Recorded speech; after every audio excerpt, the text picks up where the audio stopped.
Hi, I'm Norman. Welcome back to Run with Horses. Today I want to talk about why the name Run with Horses.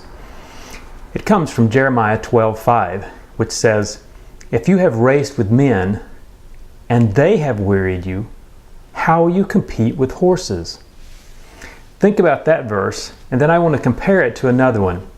Matthew 16:24 says, "If anyone would come after me, let him deny himself and take up his cross and follow me." Now, I want to challenge you to think about this. Perhaps these two are talking about the same thing. I believe God has always called us to live with a view beyond today and to live in today beyond our ability. What do I mean by that? Simply put, God calls us to live a spiritual life in His strength. All of us make choices. We have priorities. We have a focus in life. And I think to the extent that our focus is not biblical, that is not centered on Christ, we are competing in the wrong arena. We're running with men and they're tiring us out when God is calling us to something more. God is calling us to live beyond our ability, to live in His strength, in the power of the Holy Spirit, to live with the foundation of His Word, in fellowship with the church. God is calling us to more. So our focus is not on today. Our focus is not on health, on finances, on a career, on politics. We live in today. We have to make choices about all these things, but our life is not about those things. We live in today, but not about today. The choices we make, that focus in life, that's where our priorities and our choices are going to come from. What we believe is important, what we're pursuing every day, is going to lead to our priorities, and we're going to make our choices based on what's important to us. My challenge to you, I believe God calls us to have different focus, a different priority for our life. If our focus is not on today, what is it supposed to be on? I believe God calls us to have a focus on eternity, on God's redemptive plan of reconciling man to Himself. This is the big message of the Bible.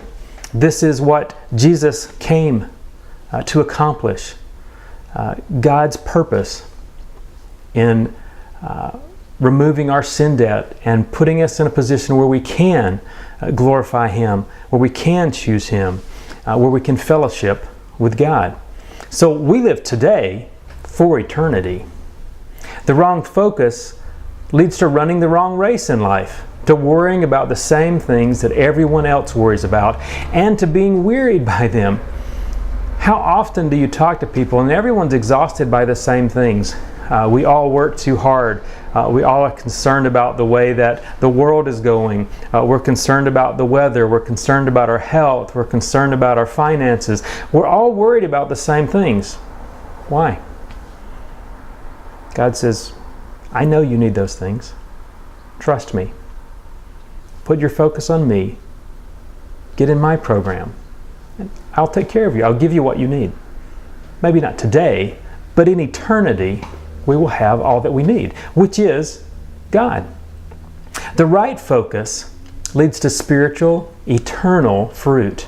It leads to joy, to peace, the peace that passes all understanding. It leads to living beyond ourselves and to running with horses. I think that's what God calls us to when He calls us to a life of discipleship. When He says, deny yourself, He's saying, deny yourself the freedom to worry about all these things that I already know that you need. Deny yourself the ability to be afraid for tomorrow. Take up your cross and follow me. Trust me. I know where I'm leading you, and it's to a good place. The challenge for us as a disciple is to live every day, to make those choices today, to choose Him first, to choose to trust Him first. This is what faith is. Faith is choosing to believe that God is able in today and in tomorrow and in as many tomorrows as He gives us. And as I trust Him today, to take care of my needs and give me what I need and prepare me for eternity, I can get in the race that He has prepared for me. The ministry, the opportunities to serve that God brings me, I can do joyfully without worrying about whether I'm going to be taken care of, whether they're going to be successful or not. Because God is leading me. I'm following Him. And He's leading me. And He's leading you to run with horses. Until next time, run with horses.